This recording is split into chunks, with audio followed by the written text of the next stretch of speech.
जय हिंद प्यारे दोस्तों। बहुत बहुत स्वागत है आप सभी का आज की इस वीडियो में। और आज की ये स्पेशल वीडियो बहुत ज्यादा इंपॉर्टेंट होने वाली बच्चों क्लास 12th के हिस्ट्री यानी कि इतिहास के शब्द। ठीक है, तो जैसा कि आप सभी को पता है कि आज यानी कि 29 मार्च 2023 को आपका जो हिस्ट्री का सीबीएसई बोर्ड का एग्जाम था वो फाइनली हो चुका है। ठीक है, तो इस वीडियो में हम उसी क्वेश्चन पेपर का सीबीएसई के आपके क्वेश्चन पेपर का यहाँ पे कंप्लीट सॉल्यूशन देखने वाले हैं। ठीक है, पूरी की पूरी आंसर की देखने वाले हैं, जिससे आपको इतना अंदाजा लग जाएगा कि आपके 80 आउट ऑफ कितने मार्क्स आ सकते हैं। ठीक है, और हर एक क्वेश्चन का आंसर मैं आपको बहुत बढ़िया तरीके से हिंदी में समझा दूंगा कि आपको कैसे लिखना चाहिए था, कैसे प्रेजेंट चाहिए था। साथ ही जो इंग्लिश मीडियम के हैं उनके लिए आंसर यहाँ पे प्रोवाइड करवा दिया जाएगा। ठीक है, तो आइए शुरुआत करेंगे बिना टाइम वेस्ट करते।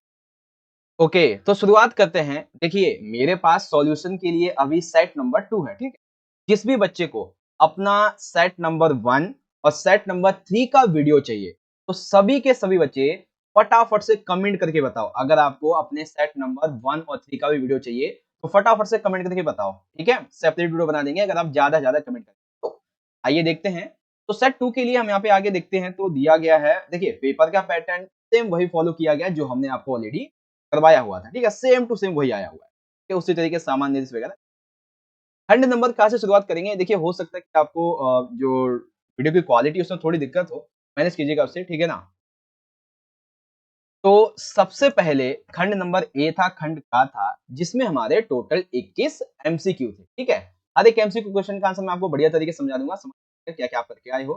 तो क्वेश्चन नंबर 1 क्या था बच्चों की निम्नलिखित में से कौन सा विकल्प सुमेलित है? तो देखिए तमिलनाडु में चोल बिल्कुल राइट है, दक्कन में सुल्तान ये भी राइट है, उड़ीसा के गजपति ये भी राइट है। ठीक है, लेकिन वारंगल में होयसल ये रॉन्ग है। मतलब कौन सा राइट आंसर है? Option number C. पहले का आपका option number C correct answer हो जाएगा।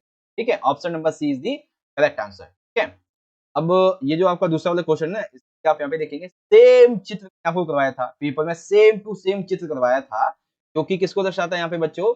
विरूपाक्ष मंदिर को। ठीक है, मैं यहाँ पे आपको नीचे इमेज आप यहाँ से देख लो। ठीक है, बाकी आंसर आपका हो जाएगा ऑप्शन नंबर सी विरूपाक्ष मंदिर। ऑप्शन नंबर सी क्या है बच्चों? विरूपाक्ष मंदिर। ठीक है, फिर यहाँ पे दिया गया कि विजयनगर में कौन से साम्राज्य का पहला राजवंश था? ठीक है, तो कौन सा साम्राज्य था सबसे पहला बच्चों? संगम वंशी था। इसकी एक विशेषता क्या थी? इन्होंने हीरिया नहर का निर्माण करा था, संभवतः ऐसा। ठीक है, इंग्लिश में आप देखेंगे तो आपका ऑप्शन नंबर जो है सी, ये आपका राइट हो जाएगा पहले का। ठीक है, सेकंड का भी आपका ऑप्शन नंबर जो है ये आपका सी राइट हो जाएगा। उसके बाद में यहाँ पे आप देखेंगे तो हाँ, एक सेकेंड, सेकंड का जो वैसा वाला ना के लिए वो आपका ए राइट। ठीक है, अब यहाँ पे क्वेश्चन थर्ड क्या दिया गया? आइए क्वेश्चन आपकी मात्र क्वेश्चन मतलब नंबर थर्ड को देखते हैं कि निम्नलिखित जानकारी की सहायता से ब्रिटिश अधिकारी की पहचान कीजिए। तो ये एक चिकित्सक थे, 1794 से तक दौरान भारत में रहे थे। बंगाल चिकित्सा सेवा में कार्य किया था। लॉर्ड वेलेस्ली के साथ काम किया था। उन्होंने एक कलकत्ता अलीपुर चिड़ियाघर की स्थापना की। ये किसकी विशेषता भाई? ये विशेषता बच्चों फ्रांसीसी बुकानन की। किसकी? फ्रांसीसी बुकानन की। कृष्णदेव राय से संबंधित निम्नलिखित में कौन सा कथन सही नहीं है बच्चों? तो आप सभी को पता है कृष्णदेव राय का संबंध तुलुक वंश से था। ठीक है, इस समय साम्राज्य और तरीके से विस्तार भी हुआ था। उनकी राजकला को आमुक्ता माल्यदा के नाम से भी जाना जाता है। लेकिन ये कहना कि कृष्णपुरम नामक उपनगर की स्थापना करवाई थी ये गलत है, क्योंकि नाम क्या था? नगलपुरम था, जो माता जी के नाम पे करवाया। ठीक है, कौन सा ऑप्शन निकल के आएगा? तीसरे का तो आपका बी हो गया और चौथे का आपका सी हो जाएगा। ठीक है, आगे देखिए क्या दिया गया है कि निम्नलिखित में से मुगल साम्राज्य में जिनसे कामिल माना जाता था तो वे कौन सी फसलें थी बच्चों? कपास और गन्ना। कौन सी थी? कपास और गन्ना, जिन्हें जिनसे कामिल माना था। देखिए मैं आपको दिखा देता हूँ दिया हुआ है पांचवे का, ये देखिए ऑप्शन नंबर डी। ठीक है, आगे देखते हैं तो यहाँ पे क्या दिया गया है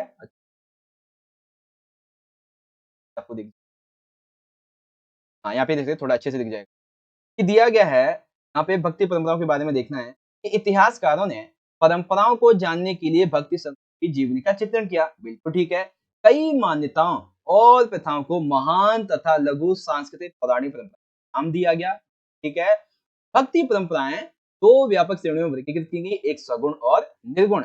निर्गुण भक्ति में गुणों के साथ भगवान की पूजा की जाती है, गलत है। ठीक है, निर्गुण भक्ति में गुण नहीं होते हैं, लेकिन यहाँ पे गुण होते हैं ऐसा बताया।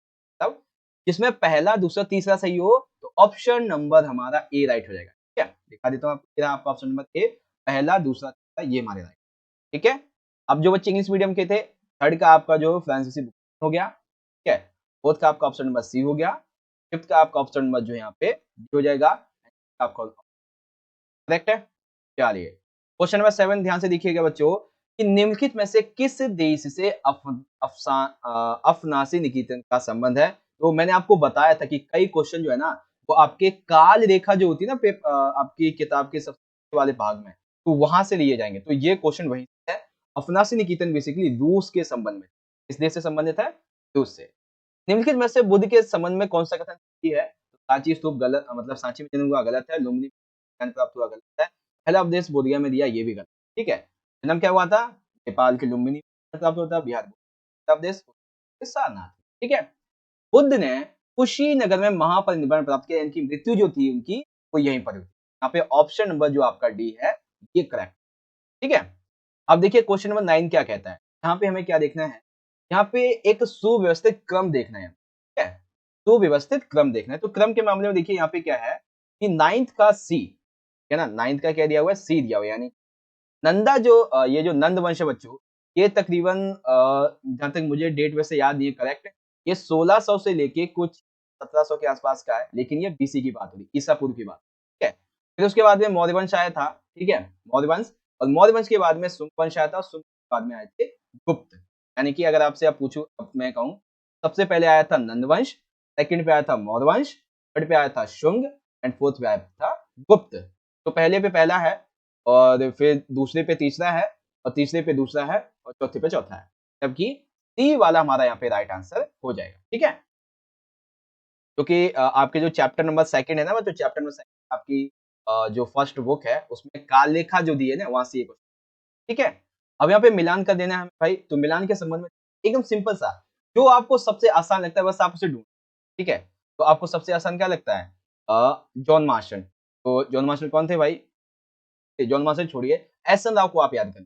एस एन राव कौन थे भाई, इन्होंने the story of Indian archaeology लिखी थी, बस। अब उसके बाद में जिसमें ए का तीसरा हो, लीजिए सर ए मिल गया, ए का तीसरा। इस तरीके से जे एफ डी मिथिकल एट, और आर एम व्हीलर ये जो थे इंडिया के संबंध में, मार्शल द एट, है ना, कंप्लीट है। आगे देख लेंगे, क्वेश्चन नंबर 7 का आपका ऑप्शन नंबर ए हो जाएगा, क्वेश्चन 8 का आपका ऑप्शन नंबर डी हो जाएगा, क्वेश्चन 9 का आपका ऑप्शन डी हो जाएगा, और क्वेश्चन नंबर 10 का आपका ऑप्शन नंबर ए। ठीक है, आप देख सकते हैं यहाँ पे आपके क्वेश्चन नंबर जो बेसिक 7th है, 8th है, 9th है, ए डी सी। ठीक है, यहाँ पे हो जाता है कंप्लीट। ठीक है, चलिए अब देखते हैं क्वेश्चन नंबर 11 बच्चों, बहुत अच्छा, ये क्वेश्चन बहुत बार मैंने करवाया बच्चों। अष्टाध्यायी नामक ग्रंथ किसने लिखा था भाई, पाणिनि ने लिखा था, पाणिनि ने। ठीक है, फिर दिया गया बच्चों सिपह आबादी पुस्तक मुगलों के सैन्य और नागरिक प्रशासन पर महत्वपूर्ण किताब थी, बिल्कुल ठीक है। और इस सिपह आबादी के अंदर ही मनसबदारों, कवियों, ऐसे अधिकारी जो हैं इनकी लघु जीवनी भी शामिल होती हैं। तो राइट आंसर होगा आपका ऑप्शन नंबर ए। ठीक है, आज की चीज में दिखा दूं, ये रहा 12वें का आपका ऑप्शन नंबर ए राइट है। ठीक है, ये व्याख्या भी सही कंप्लीट है। 13 क्या है कि 1850 के दशक के दौरान ये जो बंगाल आर्मी की पौधशाला, ये किसके लिए उपयोग किया गया था शब्द, अवध के लिए। सभी को पता है किसके लिए हुआ था भाई, अवध के लिए। ठीक है, अब यहां पर ना एक चीज ध्यान से समझो, जो सही विकल्प नहीं है उसके बारे में। यहाँ पे मोतीलाल नेहरू राष्ट्रीय ध्वज का प्रस्ताव दिया, ये गलत है क्योंकि जवाहरलाल नेहरू जी। ठीक है, के एम मुंशी को फ्रंटर गांधी कहा जाता था, ये भी गलत है। अब यहाँ पे देखो, थोड़ा ध्यान से देखिएगा, टीवी पंत, गोविंद वल्लभ पंत वो थे भाई जिन्होंने का विपक्ष पक्ष की बात कही थी। ठीक है, बट एवर याद, मतलब पृथक निर्वाचिका के बारे में बात की थी। सरदार पटेल जो थे, ये संविधान सभा में एक तरीके के कैसे व्यक्ति थे, क्योंकि संविधान सभा में एक बाहरी पर्दे के रूप में भूमिका निभाई। ठीक है, तो संवैधानिक सलाहकार होना ये गलत हो जाएगा इसका। ठीक है, तो जहां तक मुझे लगता है बच्चों, क्वेश्चन नंबर 14 का जो राइट आंसर होगा वो बी होगा, है ना, जहां तक मुझे लगता है। आपको क्या लगता है, आप सभी अपनी तरफ से कमेंट में बताओ कि इसका बी होगा या नहीं। ठीक है, अगर है तो एकदम क्या होगा, है ना, मेरे हिसाब से इसका ऑप्शन नंबर बी ही राइट बनता है। ठीक है, बाकी इंग्लिश में देख लीजिएगा, आपके इसका जो 11 का है आपका बी हो जाएगा, 12th का आपका ए हो जाएगा। ठीक है, आगे 13 की बात करेंगे तो आपका बी हो जाएगा, एंड 14 का आपको बी है या नहीं कमेंट, ठीक है। 15 निम्नलिखित में से किस शासक ने सुदर्शन झील का निर्माण कराया? अरे सिंपल सा है, किसने? राजा रुद्र मदिरा शहर थे। दूसरी शताब्दी ईसा पूर्व, दूसरी शताब्दी ईस्वी के दौरान किस क्षेत्र में सातवाहन शासन करते थे? तो आपकी किताब में ना एक तो पश्चिमी भारत दिया गया है और उसके बाद में जो दक्कन भारत जिसे आज वर्तमान में एरिया दिया गया, ठीक है ना। पश्चिमी भारत और दक्कन भारत के एरिया में सातवाहन शासकों ने राज किया था, ठीक है। तो ऑप्शन नंबर बी निकल गया, ठीक है। मैं आपको बता भी देता हूँ, क्वेश्चन आपका 16 का है आपका ये वाला, ठीक है। 14 का आपका बी है यानी कमेंट, ठीक है।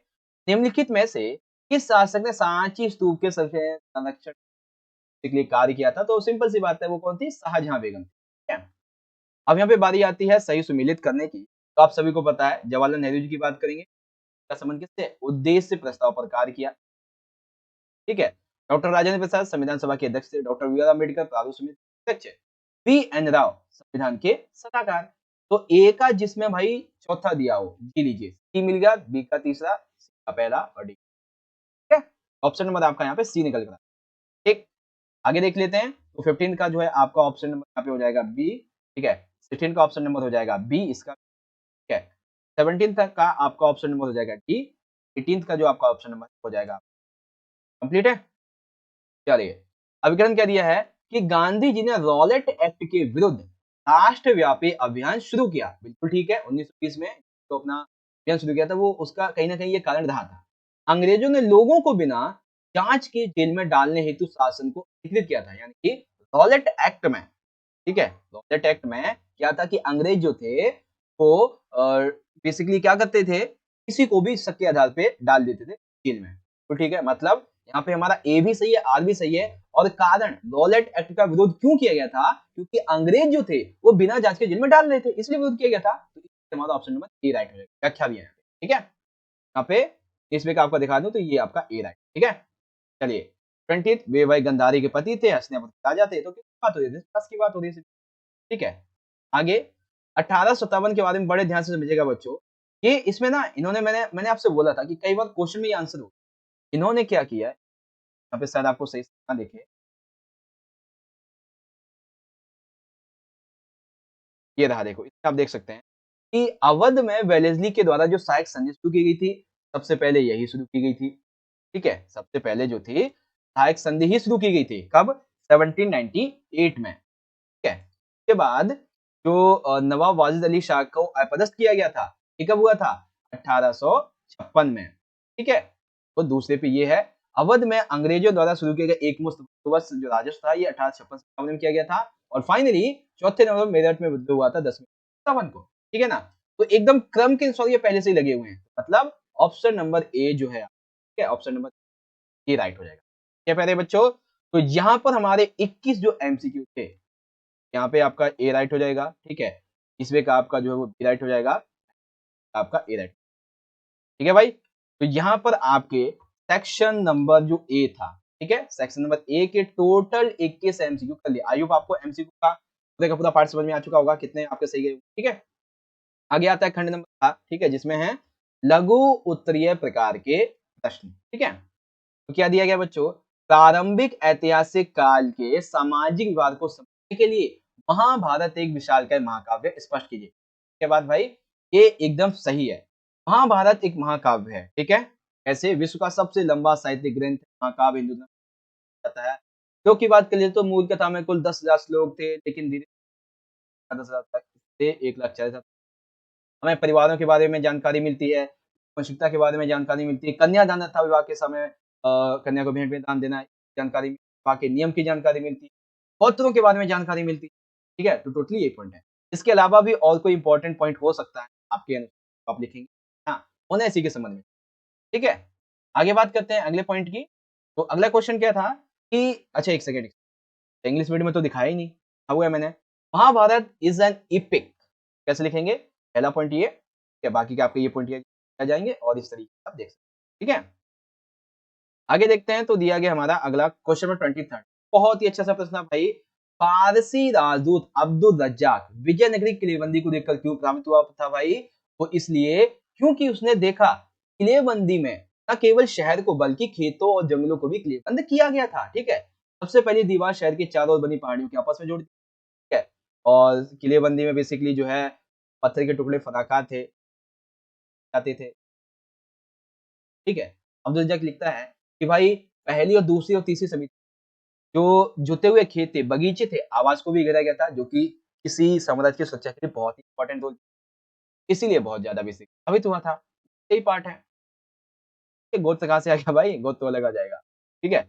अब अथवा में क्वेश्चन क्या था हमारा कि महानवी डिब्बा विजयनगर का मुख्य अनुष्ठान बस ये बात है जो अनुष्ठान केंद्र किए जाते थे, बस वही हमें बता देना है। क्या होता था भाई? विजयनगर में बेसिकली ये जो मानवी डिब्बा था, ये एक विशालकाय मंच था। यहाँ पे लगभग 11,000 वर्ग फीट 7 से 40 फीट जाता था।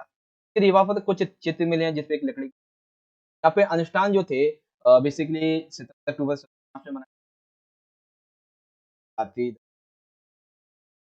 यहाँ पे धर्मानुष्ठान जो थे, मूर्ति की पूजा वगैरह की जाती थी, राज्य के अश्व की पूजा की जाती, भैंस, अन्य वगैरह की नृत्य करने के लिए कुश्ती प्रतिस्पर्धा, घोड़े, हाथी, रथ यात्रा करना, ये एक धार्मिक अनुष्ठान का केंद्र माना गया। ठीक है ना?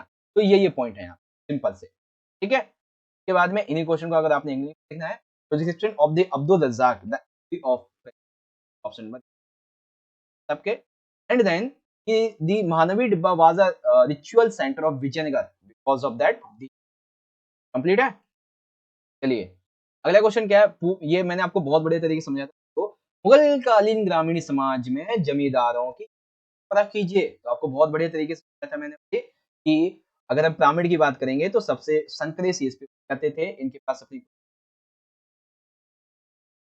ठीक है हैसियत इनकी ज्यादा थी पैसा ज्यादा था इसी लिया करते थे राज्य की ओर से ये कर वसूली का काम करते थे ये लोग अपना सैनिक संसाधन भी रखते थे, क्या साथ ही साथ अपनी ज़मीन को बेच सकते थे, वो गिरवी रख सकते थे। सब कुछ इनके बस में था, हर एक चीज़ के। बस यही पार्ट हो जाएगा। तो आपने इंग्लिश में देखना है, द रोल ऑफ मुगल ज़मींदार इन एम्पायर ज़रूरी नहीं यही लिखें, आपको इसमें कोई और इम्पोर्टेंट पॉइंट लगता है, वो भी लिख सकते हैं। ठीक है? 25 क्या था भाई हमारा? बहुत ही सिंपल सा कि मुगल कालीन ग्रामीण समाज में ग्राम पंचायतों की भूमिका की परख कीजिए। ठीक है?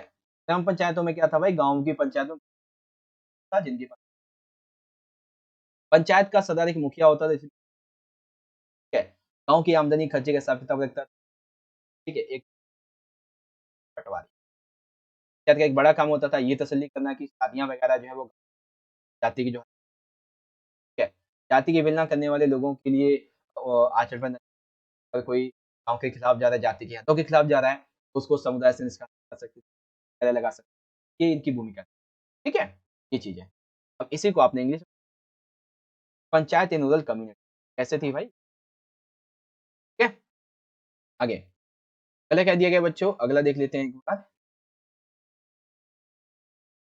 26 बड़े ध्यान से समझिएगा कि 1857 में विद्रोही उद्घोषणाओं में समाज के सभी तबकों से एकता की अपील की गई थी धारणाओं के सहित कथन की व्याख्या कीजिए हाँ भाई बिल्कुल के बात ये एकता की अपील यहाँ पे की गई थी ठीक है तो कैसे बहुत सारी उद्घोषणाओं में मुस्लिम राजकुमारों या नवाबों की तरफ से उनके नाम पर जारी की गई परंतु उनमें हिंदुओं की भावना का भी ख्याल रखा गया कि हालांकि घोषणा तो मुस्लिम या नवाब जारी कर रहे हैं लेकिन हिंदू भावना का भी ख्याल रखा गया था इस विद्रोह को एक ऐसे युद्ध के रूप में पेश किया गया जा रहा था जहाँ पे हिंदुओं और मुसलमान दोनों का नफा था इस त्योहारों में अंग्रेजों से पहले हिंदू मुस्लिम अतीत की ओर संकेत किया जाता था अंग्रेजों के बारे में जानकारी हिंदू और मुस्लिम किया जाता था ठीक है और साथ ही उनके सह अस्तित्व का गौरवगान किया जाता एकता यहाँ पे इस एकता को तोड़ने के लिए बेसिकली तकरीबन 5,000 रुपए खर्च किए थे, ठीक है? मुस्लिम भड़काने के लिए लेकिन अंग्रेज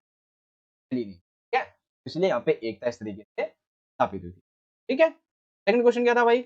इतिहास लेखन की तरह कला और साहित्य ने 1857 की स्मृति रखने में योगदान दिया रानी लक्ष्मीबाई जी के समय। क्या-क्या कीजिए? मैं आपको समझा था कल ही सिंपल सा बेसिकली विद्रोह के नेताओं को एक ऐसे नायक के रूप में पेश किया जाता था जो देश को रण स्तर की तरफ ले जा रहे थे ठीक है? जिसमें एक हाथ में घोड़े की रास और दूसरे हाथ था में मातृभूमि की मुक्ति के लिए लड़ते हुए रानी लक्ष्मीबाई का शौर्य और गौरवगान की गई ठीक है और ये बताया गया कि झांसी की रानी लक्ष्मीबाई एक मर्दाना शख्सियत के रूप में भगा फेंका था। ठीक है? देश के विभिन्न भागों में बच्चों सुधा कुमारी चौहान की इन पंक्तियों को अभी भी पढ़ते हैं। देखो बोलता नहीं वो तो झांसी कर बोलो कहानी। ठीक है? लोक छवियों में रानी लक्ष्मीबाई जी को फौजी पोशाक में घोड़े पर सवार और एक हाथ में तलवार लिए हुए दिखा ये दृढ़ प्रतीत होता है। और एक आधा पॉइंट ये बस। ठीक है? अब इन्हीं दोनों क्वेश्चन को इंग्लिश में देखिए। आपके सामने पहले का जो आपका राइट आंसर है ये वाला। ठीक है? ये वाला जो है आप ठीक है? सेकंड आपका ये वाला था बी वाला पार्ट, तो बी वाले के लिए ठीक है बच्चों, पढ़ लेना आप। आगे आता है क्वेश्चन नंबर 27 पहले किया गया है कि प्राचीन मुद्रा शास्त्र की किन्हीं 3 विशेषताओं का वर्णन कीजिए। शायद आपको वहाँ पे ना यहाँ पे देख लीजिए। प्राचीन मुद्रा शास्त्र की किन्हीं 3 विशेषताओं तो मुद्रा शास्त्र होता क्या है? तो सिक्कों का अध्ययन होता है। इसमें सिक्कों पर पाए जाने वाले जो चित्र होते हैं, जो लिपि होती है, उनका आदि का विश्लेषण किया जाता है। ठीक है? सिक्कों की धातु क्या रही थी? विश्लेषण किन संदर्भों में पाए गए हैं उनका अध्ययन किया। ठीक है? जैसे कि हड़प्पा सभ्यता के धार्मिक इतिहास के निर्माण मौर्य अथवा अन्य सम्राटों के व्यापार को समझा जाता था। साथ ही साथ सिक्कों का विकास किस साम्राज्य में कैसे हुआ था, किस वो सभी मुद्रा शास्त्र के अंतर्गत आ जाती है। ठीक है? बस इसी को बता देंगे। कंप्लीट है? चलिए ऑलरेडी हमारे 21 मिनट फटाफट से खत्म जल्दी से। ठीक है? अब आता है खंड नंबर क्या है? ठीक है? 28 आएगा। ठीक है? अब देख लें आपको जहाँ से अच्छे से हड़प्पा की नगर नियोजन का वर्णन कीजिए। भाई ये तो प्रश्न सिंपल सा है। हड़प्पा की नगर नियोजन का वर्णन कीजिए। तो ये एक नगरीय सभ्यता थी। ठीक है? सड़कों और गलियों की विशेषता थी। नियोजित जल की निकास की प्रणाली थी जिसमें पहले नालियां तथा गलियों के अगल आवास बनाए जाते। गृह स्थापत्य कला शैली थी प्रांगण की चारों तरफ और दूसरे तल तक जाने हेतु सीढ़ियां बनाई थी। ये पता चलता है 2 मंजिला क्या क्या होगा। ठीक है? कुओं में आवास मिले हैं। निजता को यानी कि प्राइवेसी को कार्य की एक दो विशेषता और लिख देंगे अपनी। बस लीजिए सर मिल गया आपको 8 नंबर। ठीक है? अगला क्या है कि हड़प्पा सभ्यता की खोज में 1825 से 1950 तक विभिन्न पुरातत्व विधियों को का वर्णन करके आपको बताया था बच्चों ये पूरा आएगा। लीजिए वो आया। सिंपल सा हड़प्पा सभ्यता की खोज बतानी है तो दयाराम साहनी ने हड़प्पा के नामक स्थल निकाली। दखलदास बंजी ने पश्चिम मोहन का खोज की और उन्होंने वही मोहरें निकाली मोहरें उनको प्राप्त हुई जो हड़प्पा से मिली थी। तो ऐसा पाया गया कि समान मोहरें एक जैसी दोनों एक ही जगह पे पाई गई मतलब दोनों जगह पर एक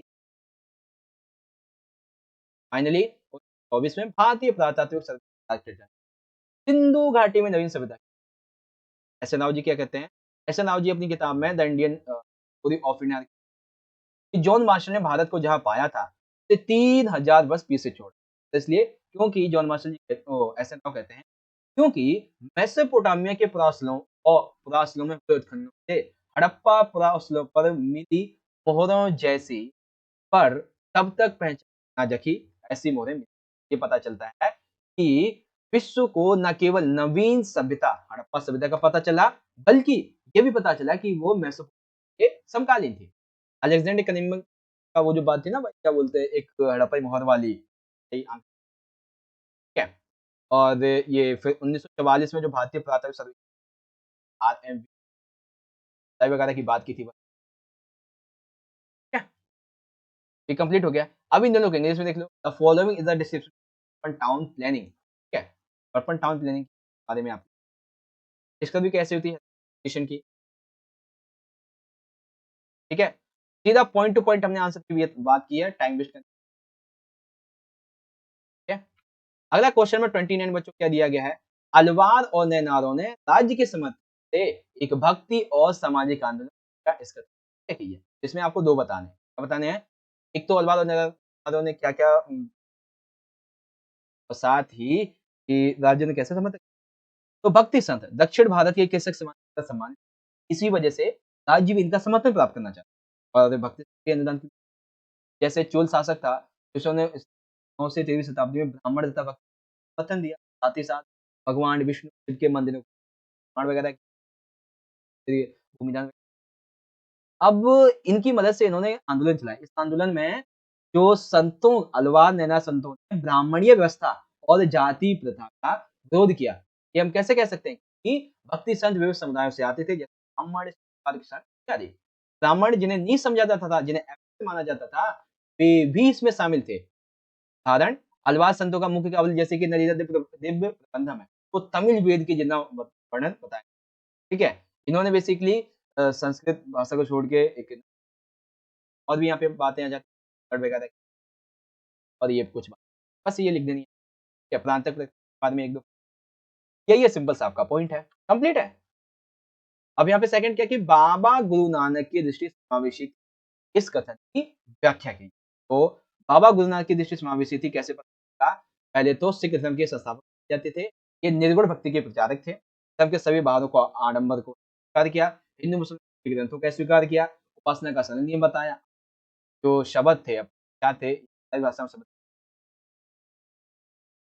गुरु नानक ने भाई संगत थे और गुरु नानक जी कोई नया धर्म स्थापित नहीं करना चाहते। इनकी मृत्यु के बाद में इनके जो शिष्य थे, अनुयायी थे, उन्होंने गुरु नानक के विचार 2 पार्ट में डिवाइड कर दिया, और एक मुस्लिम, ठीक है? जिसमें गुरुवाणी की बात आ जाएगी, आदि ग्रंथ साहिब की बात आ जाएगी, ठीक है? तो ये हो गया आपका क्वेश्चन का आंसर बहुत अच्छे तरीके से।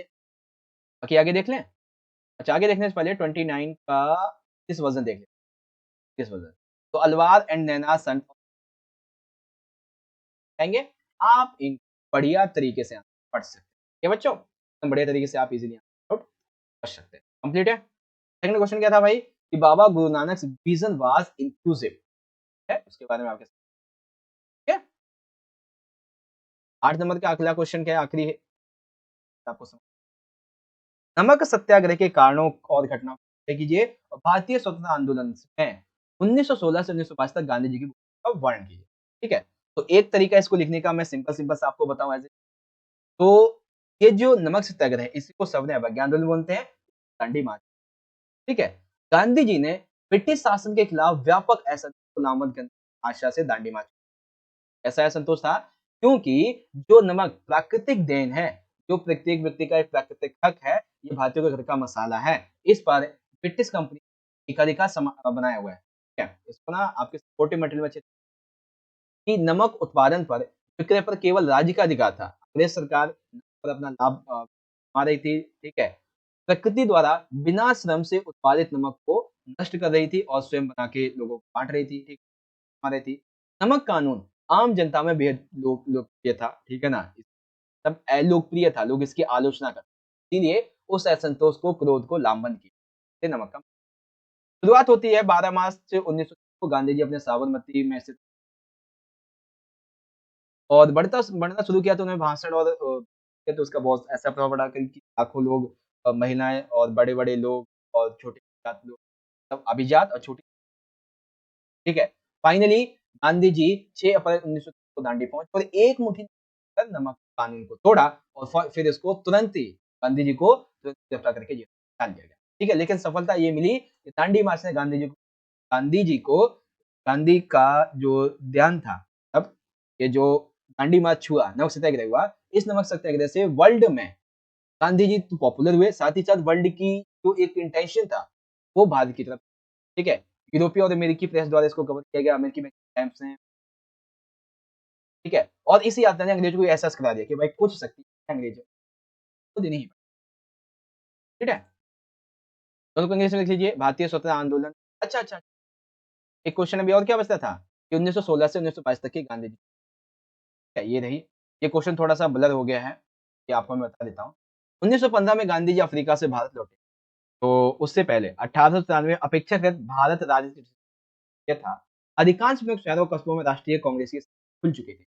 1905-1907 के स्वदेशी आंदोलन से माध्यम वर्ग के प्रभावित प्रमुख नेताओं जैसे पाल, लाल बाल पाल का ठीक है। मेनली आपके लिए जो आंसर है वो यहाँ से शुरू हुआ था 1916 से ठीक है। कैसे? 1916 में गांधी जी की पहली सार्वजनिक उपस्थिति भारत में दिखाई दी। इन्होंने बनारस हिंदू विश्वविद्यालय में गांधी जी मुक्ति केवल किसानों के माध्यम से संभव हो सकती बताया। भारतीय राष्ट्रवाद में संपूर्ण भारतीयों का प्रतिनिधित्व 1917 में चंपारण, 1918 में खेड़ा और अहमदाबाद अभियान गांधी जी की जाएगी, ठीक है। गांधी जी की गरीबों के प्रति सहानुभूति पर आम लोगों का आशा 14 से 18 से भारत अंग्रेजों के द्वारा जो प्रेस किया था इन्होंने 1919 में रॉलेट एक्ट जो आया था इसका विरोध किया और इसके खिलाफ सबने ऐसे युग आया। बंद के कारण जो हड़ताल वगैरह हुई थी इससे पश्चिमी गांधी जी की जारी हो चुकी जारी हो चुकी। जलियांवाला बाग हत्याकांड में 400 से अधिक लोग थे। 1921 में ऐसे युग आंदोलन गांधी जी बस यही पॉइंट है। इस तरीके से आप इसको कंप्लीटली देख सकते हैं। बस लीजिए हो गया आपका ये है ना। अभी देखो आप इंग्लिश में देख सकते हैं कि सॉल्ट सत्याग्रह सिविल डिसऑर्डर मूवमेंट दांडी मार्च के बारे में आप ये पॉइंट यहाँ पे ठीक है इजीली आप यहाँ से रीड आउट कर सकते हैं। Second Gandhi ji role in Indian independence movement from 19 to 12 तो कहाँ शुरुआत होगा आपका ये जी से मेनली आपके आंसर जो है आप पढ़ सकते हैं। ठीक है चलिए यहाँ पे तो 8 नंबर के कंप्लीट हो गया क्वेश्चन देखना है देख लीजिए। अब जो है आपका खंड नंबर घ आ जाता है तो देखिए खंड नंबर घ के आंसर आपने पैसेज पढ़ा होगा तो सारे के सारे आंसर आपको इसी पैसेज में मिल जाएंगे ठीक है। जैसे कि दिया गया था अखबार में दी गई रिपोर्ट दक्कन के बारे में क्या साहूकारों के खिलाफ रही है तो उन तरीकों की पता कीजिए जिनके माध्यम से रही तो सब कुछ आंसर आपको इसी में देखने को मिल जाएगा और आपने जिस तरीके से लिखा आपको क्या थोड़ा ध्यान से ठीक है।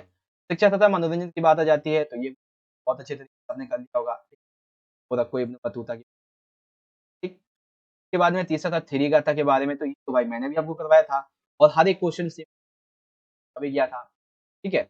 जैसे यशोदपुन्ना के आध्यात्मिक प्रदान एक जागृत आत्मा के रूप में इस स्रोत में बुद्ध की कौन सी सब कुछ मैंने बताया हुआ है ठीक है।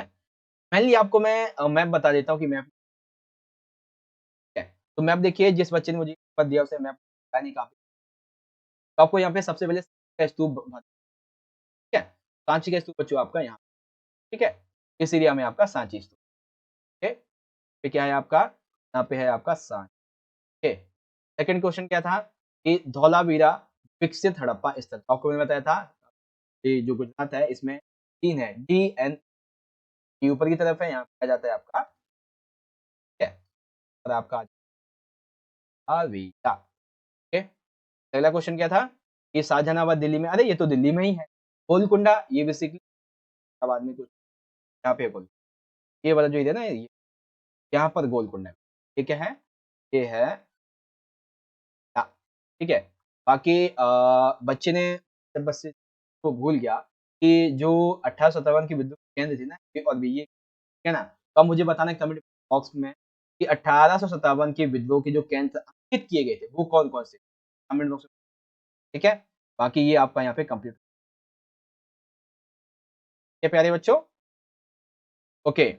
तो इस तरीके से आज की हमारी ये जो वीडियो थी बच्चों ठीक है जिसमें मैंने आपको समझा दिया आपका सेट नंबर 2 अगर अब आपको अपने सेट नंबर 1 चाहिए सेट नंबर 3 चाहिए तो फटाफट से सभी के सभी बच्चे मुझे कमेंट बॉक्स में बताओ कि ये सच और एक चीज मैं बताऊं आपको इस सेट 2 में मैंने देखा कि एक ऐसा आपका सोर्स था जो मैंने आपको नहीं करवाया था ठीक है एक सोर्स यानी कि टोटली 4 नंबर का ठीक है 8 नंबर के क्वेश्चन में देखें तो मैंने वही थे जो हमने करवाए हुए थे एमसीक्यू में 3 ऐसे एमसीक्यू थे जो हमने आपको नहीं करवाए ठीक है। तो ओवरऑल अगर मैं माइनस प्लस कर दूं 7 80 7 यानी कि चलिए मान लेते 10 नंबर ठीक है। तो जो हमने आपको बच्चों पढ़ाया था ना उसमें से 65 से लेकर 70 मार्क्स तक के क्वेश्चन आए हैं आपके सेट नंबर 2 में सेट नंबर 2 में 65 से लेकर 70 मार्क्स तक के ठीक है ना 70 मार्क्स तक के तो आप सोच सकते हैं कि आपके लिए कितनी इंपॉर्टेंट वीडियोस हम लेके आते हैं ठीक है। जैसे अभी बच्चों का होम साइंस का पेपर है अभी बच्चों का सोशियोलॉजी का पेपर है इसके लिए भी हम आपकी बहुत बढ़िया तैयारी करवाएंगे पास भी है सबकी तैयारी बहुत अच्छी से करवा देंगे बोर्ड के एग्जाम के लिए बस आप अपना प्यार सपोर्ट देखिएगा ठीक है। आप सभी ने मुझे कमेंट बॉक्स में ये भी बताना कि 80 आउट ऑफ आपके कितने मार्क्स आ सकते हैं ठीक है 80 आउट ऑफ कितने मार्क्स आ सकते हैं बताइएगा। बाकी मिलते हैं आपसे अगली वीडियो में तब तक के लिए पढ़ते रहिए और अपना ख्याल रखिएगा बहुत बहुत धन्यवाद जय हिंद वंदे मातरम।